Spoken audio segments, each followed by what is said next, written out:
네, 여러분 안녕하세요. 네. STX 그린 로지스를 말씀을 드립니다. 자, 여러분, 우리가 STX 그린 로지스를 매매를 하실 때, 진짜 우리가 어떤 변수를 보고 매매를 해야 제대로 할 수 있는가. 이게 굉장히 중요합니다. 네, 그래서 이 건과 관련한 팁, 네, 요거를 좀 드리려고 해요, 여러분.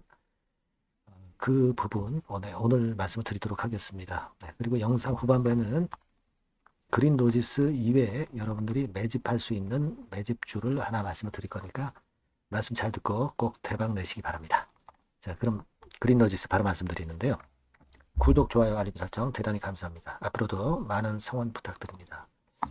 자, 여러분 지금 제가 이전 영상들에서 뭐라고 말씀드렸냐면은 STX 그린 로지스 같은 경우는 일단 악재보다는 호재에 민감할 것이다. 이런 말씀 제가 드렸죠.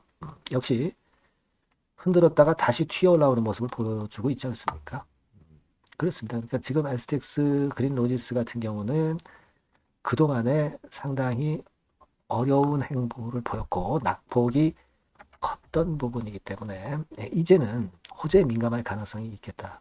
그래서 지금의 모습은 이 당시의 모습과 일단 최소한 비슷해져 가는 그런 패턴이다. 이렇게 말씀을 드렸잖아요. 결국 다지더니 터졌습니다. 네, 이때는 조금만 터졌지만 지금은 더 크게 터질 수도 있는 거고요. 그걸 일단 포인트로 보는데 괜히 제가 말씀을 드리는 건 아니고 우리가 이 BDI 지수 같은 경우에 특히 그 건화물선 건에 관련이 된 그린 로지스이기 때문에 특히 이걸 잘 봐야 돼요. 그래서 BDI 지수 같은 경우를 여러분들이 보시면 지금 이와 같이 바닥권에서 들어 올리는 바닥을 좀 굳히는 그런 모습을 BDI 지수가 보여주고 있다. 이걸 제가 말씀을 드렸죠.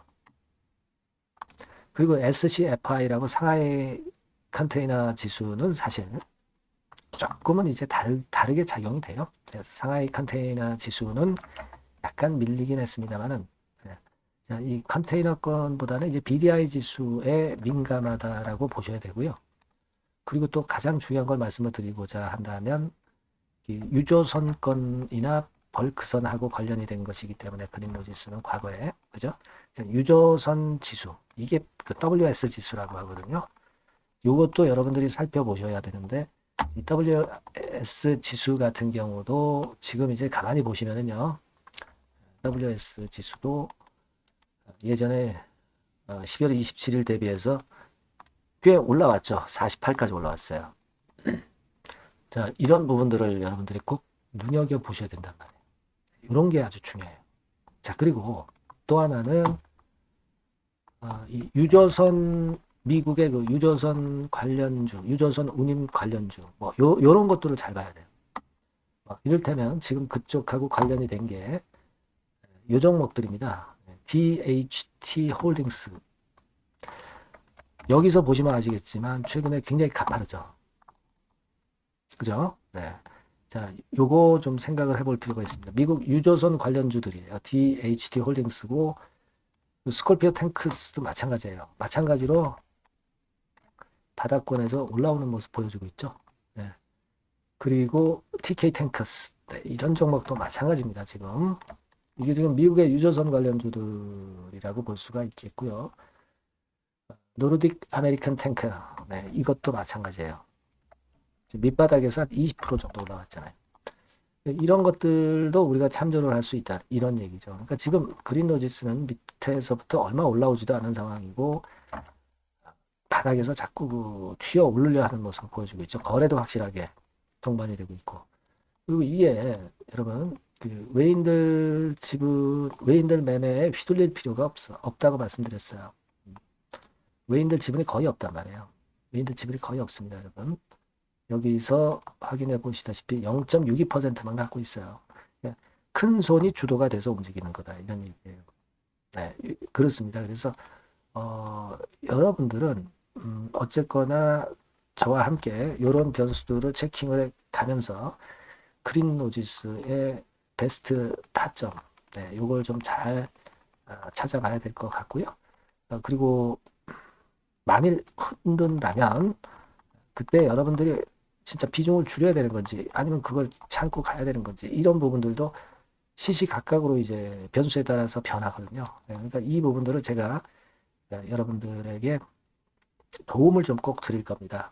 그 도움을 좀 받으실 분들은 STX 그린로지스라고 이 번호로 문자를 주시면 제가 기가 막힌 정보와 사인을 드릴 겁니다. 소통도 좀 하시고요. 다른 추천주도 받고 이 정도 도움은 제가 기본으로 드립니다. 아시겠죠? 꼭 이 번호로 문자를 주시면 제가 최선을 다해서 도와드릴 겁니다. 네. 자, 그렇게 말씀드리고요. 제가 그리고 매집주 말씀을 드린다고 그랬죠? 네, 요거 말씀드릴 거니까 말씀 잘 듣고 꼭 대박 내세요. 네, 말씀드릴 종목은 바로 매집주에 대한 거예요, 여러분. 매집주라고 한다면은 모아가는 거죠. 네, 결국 이제 한 번에 사지 않고 나눠서 분할해서 매수를 해서 결정적인 기회 때 튀면 그때 대박을 먹는 종목이 바로 매집주예요. 그래서 오늘 제가 소개를 드릴 종목은 바로 이 매집주입니다. 네, 매집주기 때문에 여러분들이 투자 기간은 뭐 단타로 하는 것이 절대 아니고요. 한 1 내지 3개월 정도 보시는 게 좋아요. 네, 이게 빠르면 뭐 물론 1개월 정도에 터질 수도 있고 늦으면 뭐 3개월 뭐 이렇게 보시면 되겠고 초창기에 이제 모아가는 겁니다. 네, 그런 매집주로 이제 말씀을 드리는데 주가 자체는 한 2만 원에서 4만 원 선 정도의 적절한 가격선에 있습니다. 저가주가 뭐 매력은 있지만 여러분 리스크가 상당히 크다는 거 아실 거예요. 네, 이 정도 종목이 딱 좋습니다. 우량 중형주 정도의 자본금을 가진 그런 회사다. 이렇게 보시면 되고요. 시총은 3천억에서 한 6천억 정도 수준 적절하죠. 그리고 자본총계 역시 자본총계는 뭐예요? 자산에서 부채를 뺀 게 자본총계죠. 즉 그 회사의 재산을 얘기하는 겁니다. 재산이 어느 정도는 있어야 우리가 매집을 해서 끌고 갈 수가 있는 거죠. 1,000억에서 3억 정도니까 적정합니다. 이게 너무 커도 무겁죠. 근데 그렇진 않아요. 네. 그리고 목표 가격은 더블 가격이나 또는 셋더블, 세 배, 요 정도, 그 정도를 목표로 하는 그런 매집주를 지금 이제 설명을 드리는 거예요. 네. 이 종목이 그럼 어떻게 생겼는가? 주봉 주가 차트부터 한번 보면은요. 자, 이런 모양으로 지금 현재 전개가 되고 있습니다. 그러니까 한참 바닥을 만들다가 이른바 구덩이를 판다고 그러죠. 네, 구덩이를 파면서 개미를 털게 만들고 거기서부터 쭉 올리기 시작하는 거예요. 그래서 사실 여기부터 여기까지는 한 더블 정도 시세는 이미 냈어요. 네, 하지만 여기서 조정파가 지금 진행 중이고 진짜 승부는 2차나 3차 시세에서 승부가 나리라고 그렇게 보여집니다. 네, 그래서 이런 주봉 차트를 갖고 있는 종목이다. 요거 말씀을 좀 드렸고요. 최대 강점은 뭐냐면은 이제 헤비급 정책 관련주예요. 헤비급. 근데 정책 관련주라고 한다면 여러분들 어떤 걸 생각하시겠어요? 지금 차기 대선을 여러분들이 생각 안 할 수가 없죠. 네, 그 정책이 제일 강력한 정책이란 말이에요. 정책 이슈란 말이에요. 뭐 사실 여러분들 잘 아시겠지만 인물해서 관련주들이 대부분 다 움직였어요. 그러나 정책 관련주는 지금 현재 움직이지 않고 있고 이게 뜨면은 더 클 겁니다. 정책 관련주의 이점은요.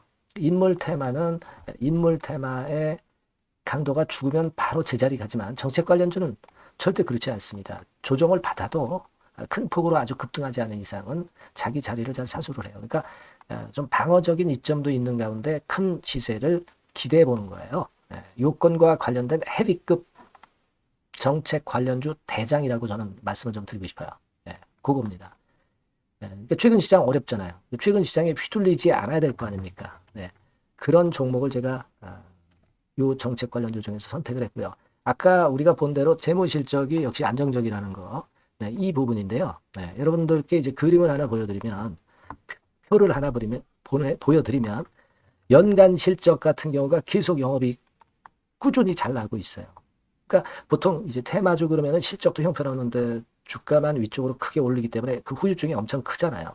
근데 요게 강점이 있단 말이에요. 그러니까 리스크가 전무하다는 얘기예요. 요게 일단 강점으로 볼 수 있다. 이렇게 좀 말씀을 좀 드리고 싶고요. 그리고 여러분 제가 현금이 이 기업이 얼마나 있는가 요걸 한번 봤더니 현금성 자산이 한 1,000억에서 3천억 정도. 요 정도를 보유하고 있어요. 그러니까 아무런 하자가 없다는 얘기죠. 아무런 하자가 없어요. 그거 우리가 꼭 생각하셔야 된다. 이 말씀을 좀 드리고 싶어요. 네. 그거 말씀을 좀 드리고 싶고요. 그리고 그 외인 기관 매매 같은 경우는 비교적 이제 안정적인 것을 확인할 수 있었어요. 이를테면 이런 정도 상황입니다. 지금 초록색이 기관이죠.